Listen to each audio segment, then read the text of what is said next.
Bye bye.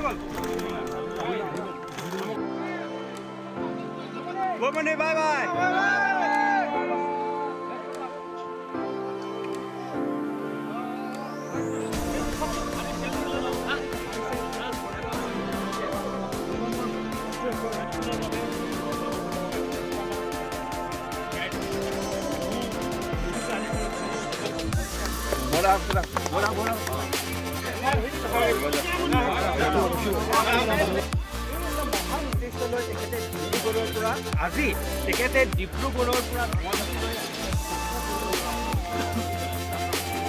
ভূমনি বুলি সকলোৱে জানে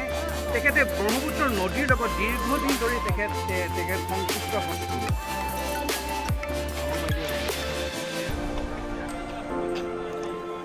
হয় মই ইয়াৰ তৰফৰ পৰাই সকলো নিউজক মই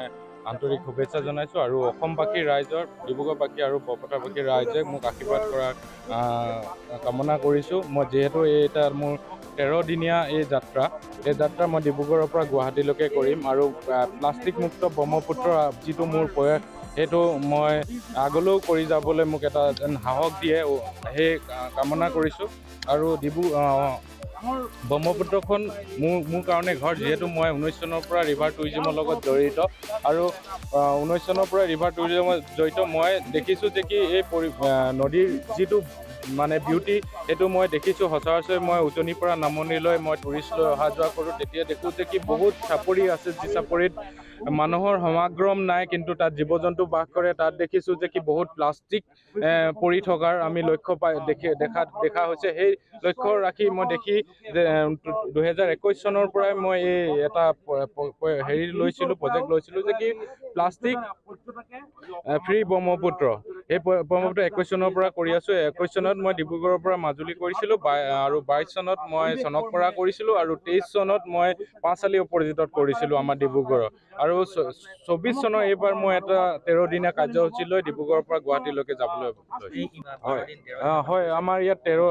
12 ৰাতি লাগিব আমি 13 দিনত ৰাতিপুৱা আমি প্ৰায় 1টামান বজাত আমি গুৱাহাটী পাম প্ৰায় আমি ট্ৰাই কৰিছোঁ যে কি 10টা বজাত সোমাবলৈ কিন্তু 1টা বজা 10-11টা এনেকৈ বতৰে ক'ব আৰু এই যাত্ৰাত আমাৰ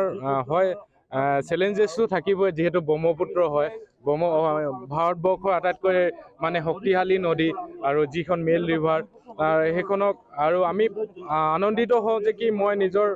ঘৰখনক চফা কৰিব পাৰিছোঁ যিহেতু মই ব্ৰহ্মপুত্ৰখনক মোৰ ঘৰ বুলি ভাবোঁ যাত্ৰাটো কেনেকুৱা হ'ব ধৰি লওক আপুনি হয় ইয়াৰ পৰা আমি যাত্ৰাটো আমাৰ ইয়াৰ পৰা দিনত আমি চফা কৰি গৈ থাকিম ৰাতি আমি য'তে পাওঁ তাতে হোল্ড কৰিম চফা কৰি ৰাতি হোল্ড কৰিম আকৌ নেক্সট দিনা আৰ্লি মৰ্ণিং আকৌ ওলাই আমি চফা কৰি আকৌ নেক্সট দিনা আকৌ আমি হোল্ড কৰিম ৰাতি আমি হোল্ড কৰি যাম হয় দিনত আমি জাৰ্ণিটো ষ্টাৰ্ট কৰিম কিমানজন যাব আপুনি হয় মোৰ লগত 3জন সতীৰ্থ যাব আপুনি আৰু 3জন হয় আমাৰ অসমত নদী পৰ্যটনত কাম কৰি থকা আমাৰ এগৰাকী বিশেষ পৰ্যটন কৰ্মী ধীৰাজ বিকাশ গগৈৰ নেতৃত্বত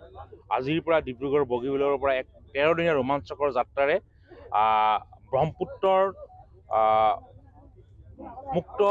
প্লাষ্টিক এই মহান উদ্দেশ্য আগত ৰাখি যাত্ৰা আৰম্ভ কৰিছে আৰু এই যাত্ৰাত প্ৰায় কেইবা হাজাৰ প্লাষ্টিকৰ বটলেৰে এখন নিৰ্মিত নাও আৰু সাধাৰণতে আমি যাত্ৰা বুলি কোৱাৰ লগে লগে বিভিন্ন আমি কাঠেৰে নিৰ্মিত নাও বা অন্যান্য এটা ৰিভাৰ ক্ৰুজৰ যিটো ব্যৱস্থা কৰা হয় কিন্তু এইখন দেখিছোঁ আমি এখন প্লাষ্টিকৰে এটা নতুন চিন্তাৰে নতুন উদ্যমেৰে নতুন এটা আগত ৰাখি আমাৰ ধীৰাজ বিকাশৰ নেতৃত্বত এই 4জনীয়া যুৱকৰ দলে এই যাত্ৰা আৰম্ভ কৰিছে এক মহান উদ্দেশ্য আগত ৰাখি আমি শুভেচ্ছা জনাবৰ বাবে আহিছোঁ ধীৰাজ বিকাশজী 13 দিনীয়া ৰোমাঞ্চকৰী যাত্ৰা এই যাত্ৰাটো দেখাই মহান উদ্দেশ্য জাগা দেখিছে প্লাষ্টিক মুক্ত মহাবাহু ব্ৰহ্মপুত্ৰ আমাৰ আয়ুস ৰখা মহাবাহু ব্ৰহ্মপুত্ৰক প্লাষ্টিক মুক্ত কৰাৰ যিটো প্ৰয়াস এই প্ৰয়াসটো সঁচাকৈ আদৰণীয় এটা প্ৰশংসনীয় প্ৰচেষ্টা এই প্ৰচেষ্টাক মই সমগ্ৰ অসমৰ ৰাইজক পৰিৱেশ কৰ্মীক ব্ৰহ্মপুত্ৰ নদীখনক আৱৰ্জন মুক্ত আমাৰ প্লাষ্টিক মুক্ত কৰিবৰ কাৰণে তেখেতৰ পৰা আদৰণি জনাবৰ কাৰণে মই আহ্বান